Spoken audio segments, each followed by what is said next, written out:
കലാഭവൻ സരിക പുറത്തായതിന് ശേഷം പറഞ്ഞ കാര്യങ്ങൾ പറയുന്നതിന് മുൻപ് കലാഭവൻ സരിക പുറത്താവാനുള്ള പ്രധാനപ്പെട്ട ഒരു കാരണം ആദ്യം പറയണം.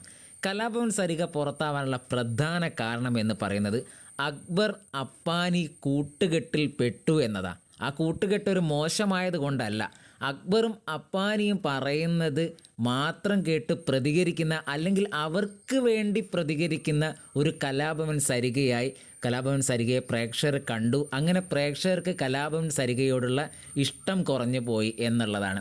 കാരണം അവർക്ക് വേണ്ടി സംസാരിക്കുക, അവർക്ക് വേണ്ടി വാദിക്കുക, അവരോട് കയർത്ത് സംസാരിക്കുക, അല്ലെ അവരൊരു തെറ്റ് ചെയ്താൽ അതിന് കൃത്യമായിട്ട് പ്രതികരിക്കാതെ ബാക്കിയുള്ളവരോട് പ്രതികരിക്കുന്ന ഒരു സരികയെ പ്രേക്ഷകർക്ക് ഇഷ്ടപ്പെട്ടില്ല. അല്ലെങ്കിൽ ഒരു പക്ഷേ ശാരികയോ ശൈത്യയോ ആയിരുന്നു ഇന്നലെ പുറത്തു പോവേണ്ടത്. ആ സമയത്ത് സരിക പുറത്തു പോയി. മാത്രമല്ല, അവരോടൊന്നും ഒരു യാത്ര പോലും പറയാനുള്ള ഒരു അവസരം കൊടുക്കാതെയാണ് ബിഗ് ബോസ് സരികയെ പുറത്താക്കിയത്.